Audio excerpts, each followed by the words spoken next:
ଅଭିଶପ୍ତ ଶରତ। ଏଇ 2 ବର୍ଷ ତଳର କଥା। ସେତେବେଳେ ମୁଁ ଇନ୍ଦିରା ଗାନ୍ଧୀ ପ୍ରୌଦ୍ୟୋଗିକ ଶିକ୍ଷା ପ୍ରତିଷ୍ଠାନ ସାରଙ୍ଗରେ ଡିପ୍ଲୋମା 2ୟ ବର୍ଷର ଛାତ୍ର। ମୁଁ ଏକ ଘରୋଇ ଛାତ୍ରାବାସରେ ରହୁଥାଏ। ହେଲେ ସେହି 2 ବର୍ଷର ରହଣି କାଳରେ ଖୁବ୍ ନିଜର ହୋଇସାରିଥିଲା ଛାତ୍ରାବାସ। ଆପଣାର ହୋଇସାରିଥିଲା ଛାତ୍ରାବାସର କାନ୍ଥ, ଛାତ, ଜଗୁଆଳି, ରୋଷେଇଆ ମଉସା ଆଉ ଶରତ। ହଁ, ଶରତ 3 ଇଡିୟଟ୍ ମୁଭିର ମିଲିମିଟର ପରି ଥିଲା ତା ଭୂମିକା। ଆମ ଛାତ୍ରାବାସରେ ଡାଇନିଂ ଟେବୁଲରେ ପାଣି, ଲୁଣ ରଖିବା ଓ ମିଠା ବାସନ ଧୋଇବା ଥିଲା ତା କାମ। ପେଟ ଚାଖଣ୍ଡ ପାଇଁ ତ ସେ ଆଦରି ନେଇଥିଲା ଏ କାମକୁ। ନହେଲେ କ'ଣ ପାଇଁ ବା ସେ 13 ବର୍ଷର ବୟସକୁ 18 ବର୍ଷ କହି ଏଇ କାମ ସବୁ କରିଥାନ୍ତା। ସେ ବି ତ ସ୍କୁଲ ଯାଇପାରିଥାନ୍ତା, ପାଠ ପଢ଼ିଥାନ୍ତା। ଖୁବ୍ ସରଳିଆ ପିଲାଟିଏ। ସବୁବେଳେ ତାର ହସ ହସ ମୁହଁ। ସକାଳୁ କଲେଜ ଯିବା ବେଳେ ତାର ଏକାନରୁ ସେ କାନ ଯାଇ ଲମ୍ବା ହସ, ଆଉ ଗୋଟେ ମିଠା ସୁରରେ ଭାଇ ଗୁଡ୍ ମର୍ଣ୍ଣିଂ କହିବାଟା ହିଁ ତ ଦିନ ତମାମ ଖୁସି ରହିବା ଲାଗି ରିଭିଟାଲ କ୍ୟାପସୁଲ ଭଳି କାମ କରେ। ଡିସେମ୍ବର ମାସ ଶେଷ ସମୟ, ଏକ୍ସମାସ ଛୁଟି ଘୋଷଣା ହୋଇସାରିଥାଏ। ସବୁ ସାଙ୍ଗମାନେ ନିଜ ନିଜ ଘରକୁ ଯାଇସାରିଥାନ୍ତି। ସେଦିନ ଛାତ୍ରାବାସରେ ଅନ୍ତେବାସୀ କହିଲେ ମୁଁ ଏକା।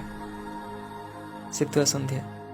ଛାତ୍ରାବାସ ବାରଣ୍ଡା ତଳକୁ ନିଆଁ ଲଗାଇ ଗୋଟିଏ ଚେୟାରରେ ବସିଥାନ୍ତି ରୋଷେଇଆ ମଉସା। ବାରଣ୍ଡାରେ ବସି ନିଆଁକୁ ହାତ ଦେଖାଇ ଉଷୁମ ଟାଣୁଥାଏ ଶରତ। ମୁଁ ଆସିବା ଦେଖି ରୋଷେଇଆ ମଉସା ଚେୟାରଟି ମୋ ଆଡ଼କୁ ବଢ଼ାଇ ଦେଇ ନିଜେ ବାରଣ୍ଡାରେ ବସିଗଲେ। ମୋ ସାମ୍ନାରେ ନିଆଁ, ଆଉ ନିଆଁ ସେପଟେ ଶରତ। କିନ୍ତୁ ସେଦିନ ଶରତର ମୁହଁରୁ ହସ ଯେମିତି କୁଆଡ଼େ ଉଭେଇ ଯାଇଥାଏ। ବୋଧହୁଏ ସମସ୍ତେ ଘରକୁ ଯିବା ପରେ ତାର ବି ଭାରି ଇଚ୍ଛା ଥିବ ଘରକୁ ଯିବା ପାଇଁ। କିଛି ମିନିଟର ନୀରବତାକୁ ଭାଙ୍ଗି ରୋଷେଇଆ ମଉସା ପଚାରିଲେ, ଆଉ ଅଭି ବାବା, ତୁମେ ଘରକୁ ଯିବ ନାହିଁ କି? ଆଉ ମୁଁ କହିଲି, ହଁ ମଉସା, ମୁଁ କାଲି ସକାଳେ ଯିବି। କିଛି ସମୟ ପରେ ରୋଷେଇଆ ମଉସା ଭିତରକୁ ଚାଲିଗଲେ ରାତି ରୋଷେଇ ପାଇଁ। ଆଉ ମୁଁ ଶରତ ସହିତ କଥା ଆରମ୍ଭ କଲି। ମୁଁ ପଚାରିଲି, ଆରେ ଶରତ, ତୁ ଘରକୁ ଯିବୁ ନାହିଁ କି ଛୁଟିରେ? ଶରତ, ମୁଁ କୁଆଡ଼େ ଯିବି? ଆରେ ତୁ ତ ଘରକୁ ତ ବାପାଙ୍କ ପାଖକୁ। ଶରତ, ନା କେବେ ନୁହେଁ। ସେ ମଦୁଆ ପାଖକୁ ମୁଁ କେବେ ଯିବି ନାହିଁ। କ'ଣ ପାଇଁ? ଶରତ, ସେ ଜେଲରେ ଅଛି। ଆଉ ତୋ ମା? ସେ ମରିଯାଇଛି।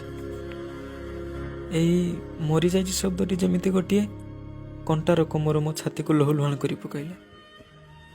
ତଥାପି କୋହ ସମ୍ଭାଳି ଟିକେ ହାଲୁକା ସ୍ୱରରେ ପଚାରିଲି, ହେଲେ କେମିତି?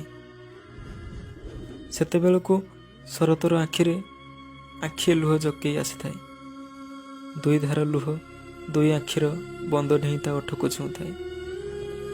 ଲୁହ ପୋଛି କୋହ ସମ୍ଭାଳି ଗୋଟିଏ ଅଜନିଆ ସୁରରେ ଶରତ କହିଲା, ବୋଉର ଦେହ 3 ଦିନରୁ ଖରାପ ଥାଏ।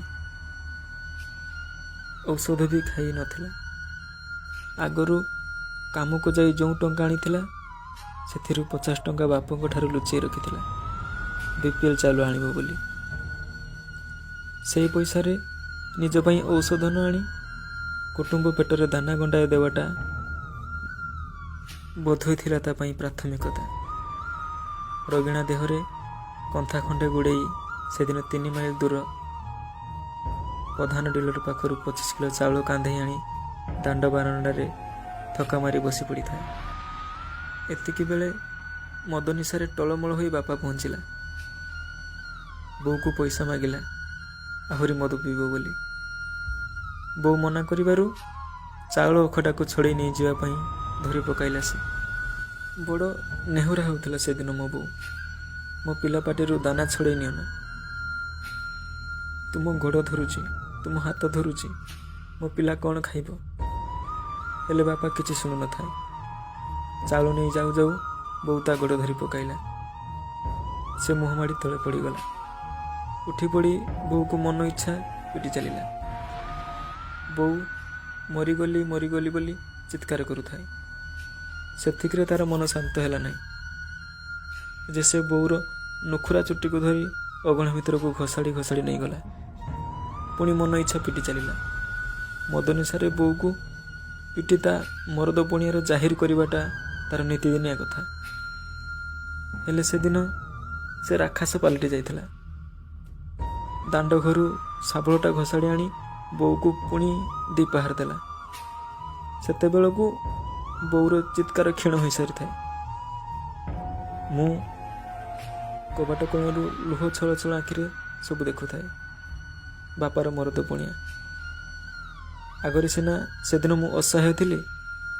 ବୋଉ ଖୁବ୍ କ୍ଷୀଣ ସ୍ୱରରେ କହୁଥାଏ, ମରିଗଲି ଲୋ। ଆଉ ସେ ରାକ୍ଷସ କହିଲା, ହାରାମଜାଦି ତୁ ମରିନୁ, ରହ ମୁଁ ଏବେ ମାରିଦେଉଛି ତୋତେ। ଏତିକି କହି ସେ ରାକ୍ଷସ ମୋ ବୋଉ ବେକରେ ଶାବଳ ପକାଇ ଠିଆ ହୋଇଗଲା। ବୋଉ ଶେଷ ଥର ବଡ଼ ପାଟିରେ ଚିତ୍କାର କରି କେବଳ ଏତିକି କହିଛି, ମା ଲୋ। ବାସ୍ ସେତିକି, ଆଉ ଶୁଭିଲା ନାହିଁ ବୋଉର ପାଟି। ଢେମା ଢେମା ଆଖି କରି ନିଜ ଜିଭଟାକୁ ବାହାର କରିଦେଇ ବୋଉ ସବୁ ପାଲଟିଗଲା। ବୋଉ ବୋଧେ ଜିଭ କାଢ଼ି ମୋ ଅସହାୟ ପଣିଆକୁ ଖତେଇ ହେଉଥିଲା ସେଦିନ। ବୋଉ ମରିଯିବା ଦେଖି ସେ ରାକ୍ଷସ ଘରୁ ଦୌଡ଼ି ପଳାଇଗଲା କୁଆଡ଼େ। ଏତିକି କହି ଶରତ କଇଁ କଇଁ ହୋଇ କାନ୍ଦି ଉଠିଲା। ମୁଁ ବି ମୋ କୋହ ସମ୍ଭାଳି ପାରିନଥାଏ। ମୋ ଆଖିରେ ବି ସେଦିନ ଲୁହ ଯେମିତି ଉମର ମତା ପୁନେଇ ଜୁଆର ଭଳି ଉଛୁଳି ଆସୁଥିଲା। ତଥାପି ନିଜକୁ ସମ୍ଭାଳି ଉଠିଗଲି ଶରତ ପାଖକୁ। ଭାବିଲି ତା ପିଠି ଥାପୁଡ଼େଇ ତାକୁ ତୁନି କରିଦେବି ବୋଲି। ସେ ମୋତେ କୁଣ୍ଡେଇ ଧରି ଆହୁରି ଜୋରରେ କାନ୍ଦି ଉଠିଲା। ଆପଣାର ଭାବି କାନ୍ଦି କାନ୍ଦି ଧଇଁ ଉଠି ଯାଉଥାଏ। ସେଇ କାନ୍ଦ କାନ୍ଦ କଣ୍ଠରେ କହିଲା, ସେ ମଦ ନିଶାରେ ମୋ ବୋଉକୁ ମାରିଲା ବୋଲି ତ ତାକୁ ମାତ୍ର 2 ବର୍ଷ ଜେଲ ହେଲା। ମୋ ବୋଉ ସେ ରାକ୍ଷସ ମାରିନି, ମୋ ବୋଉକୁ ମଦ ହିଁ ମାରିଛି। ଅଭି ଭାଇ, ତମେ ମଦ ବନ୍ଦ କରୁଛ ନା? ଜଲ୍ଦି ବନ୍ଦ କରିଦିଅ। ମୋ ଭଳି ଶରତ ଆଉ ତିଆରି ନ ହୁଅନ୍ତୁ। ଶରତର ଏଇ ପଦିଏ କଥା ଆଗରେ ମୁଁ ହତବାକ ହେଇଗଲି। ଭାବିଲି କେତେ ଅସହାୟ ମୁଁ, କେତେ ଅସହାୟ ମୋ ଭଳି ଶିକ୍ଷିତ ଯୁବପିଢ଼ି। ଆମ ନୀରବତା ହିଁ ସବୁଦିନ ତିଆରି କରି ଚାଲିଛି ଶହ ଶହ ଅଭିଶପ୍ତ ଶରତ।